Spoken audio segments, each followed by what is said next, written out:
Cosplaying was kind of cool because I could kind of take concepts of like ships or storylines that I wanted to see happen in canon that never happened and bring them to life. It's kind of like being an artist without the ability to draw. In reality, it is just a really expensive adult dress up, but it also gives you the same amount of serotonin that dress up did when you were younger. You know, you're a kid, you're dressing up like a superhero. You're an adult, you're still dressing up like a superhero. I like that aspect of it. You're growing up, but you're not like losing the wonder that you had when you were younger. Hi, I'm Liz. I go by Inspector Lemon Cosplay, or Lemon. And I'm Amanda, and I go by Akrcos, and we're a cosplay couple.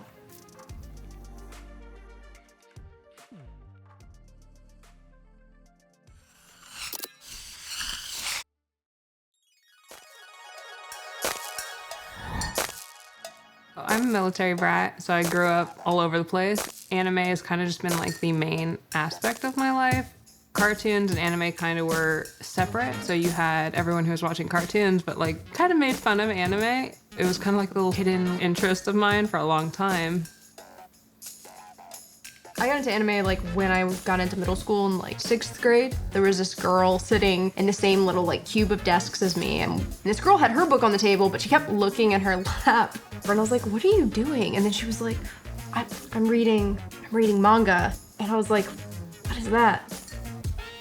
Through that, I eventually found Inuyasha, which would become like my favorite series of all time.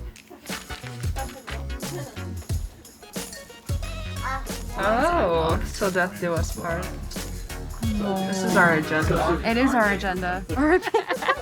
Oh no! That's so rude. Hey, go baby. He's coming with us. With you? Yeah, I like this one.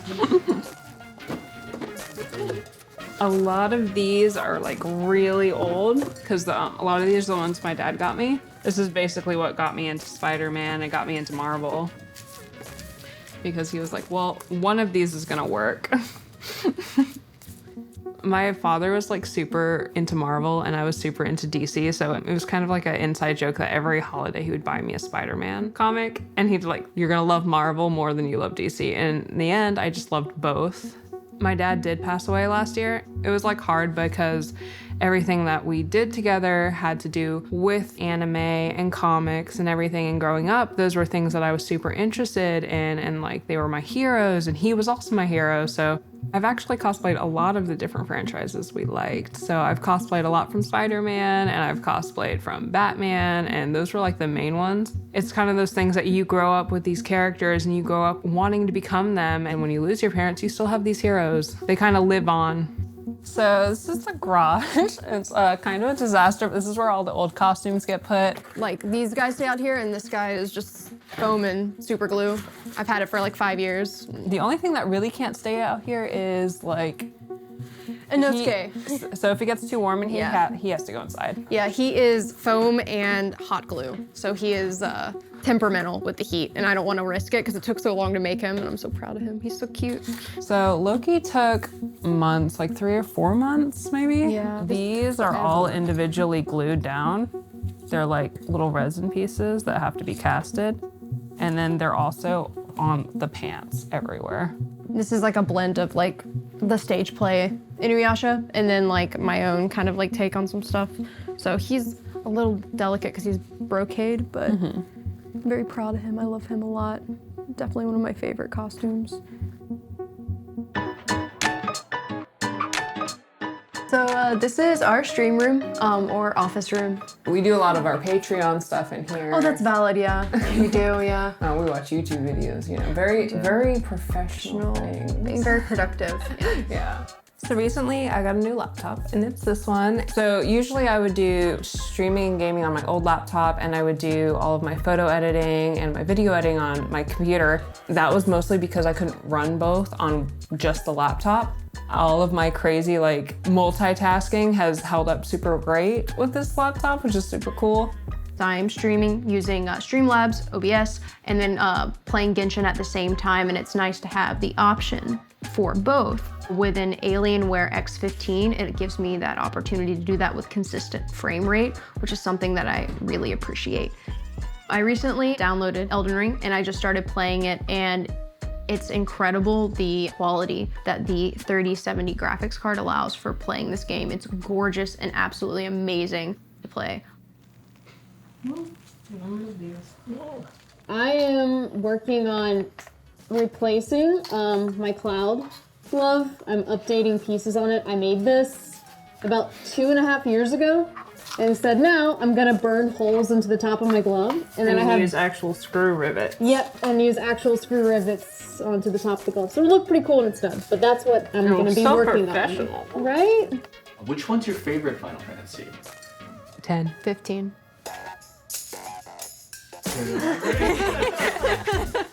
You can go first. I really love 15 because of the characters. I also really love the aspect of an open world where I can kind of go off and do quests. I really loved cooking in the game, and it sounds weird. My favorite thing to do was to get ingredients to make new recipes. And fishes. Yeah, fishing is my favorite. I like going to all the different areas to collect all the fish. I am contact cementing a bunch of pieces. All these pieces are going to eventually look like a pauldron, hopefully. You're just gonna put a very thin layer on one end, and then you're gonna put a very thin layer on the other end, and then you're gonna give it about 5 minutes until it's kind of like matte looking, and then you're gonna press them together, and it creates like an almost impenetrable seal, and it just bonds those together so they become one. My favorite Final Fantasy is 10 and 10-2. It was the first one that I was like, this is the game where the female leads are the powerhouses. It took all the stereotypes of video games during its time and just like broke all of them. It's not something you really got at that point in time. For instance, Pain is a character that was very much her own alternative look that wasn't really a popular design in video games up until that point. It also became a turning point, I think, for video games. That's probably why I picked up 10, because it was the first Final Fantasy game that I had ever played. I lose interest very easily with things, but it somehow still kept me. I would say that it holds a special place in my heart as one of the few games that I made it all the way through.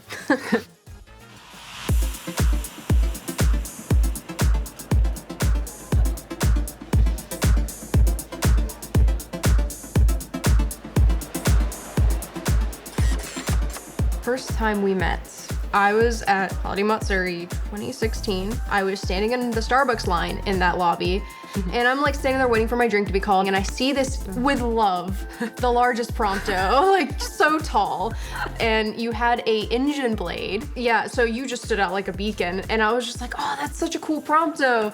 I was running late, then I'm rushing to the escalator, and then all of a sudden, you totally tapped me on the shoulder, and you're like, hey, loser, or what's up, No, it was just like, hey, what's up, loser? I don't know how to display. I was like, you know, whatever, like, I'll just see how this goes. How to make friend insult. When I got into anime, kind of didn't talk about that I liked it with anyone, just because that was what it was like then. If you're going to like cons, because we do a lot of guesting, you meet a lot of people and they look up to you and they're like, well, you're dressing up like a character. I want to dress up like a character. And because they saw you do that, they can do it too. It makes a lot of happiness that didn't exist there previous to the costume. It's more fun. We do so much throughout the day and our schedules are so packed that when we do have a day off, what we enjoy to do is just kind of like get out of the house. St. Patrick as well, or something else? Yeah, I'm doing the same thing. Yeah, can we do 2 of those? She's St. Patrick's. The Raiders on the wheel. He's gonna be in a mood today. He's like, didn't want to be petted. Liz is obsessed with cats, so Yeah. down the road is the Caffeinated Cat. There's like a bunch of little cats that take in, and you can adopt them if you want I like to challenge myself by not taking any home ever. Cat is so interested. There's one in the tunnel over there, and he has the cutest little face. Even if you're having like your day off and you're kind of having a down day because you're stressed, you go in and you just get a bunch of kittens to pet. And I think that's why we like it so much. You never get to look at things. I know, I didn't bring my card though. It's fine. We'll like come back for it. Being able to cosplay with someone that you're in love with is a different kind of experience. All the characters and the shows that you adore, you get to share that with somebody else. You escape into these characters. You've made a whole fantasy land for the two of you. all of our interests and everything, they co-align. And even if there's a show or a video game that I like that she doesn't, she'll listen to me rant about it for hours on end.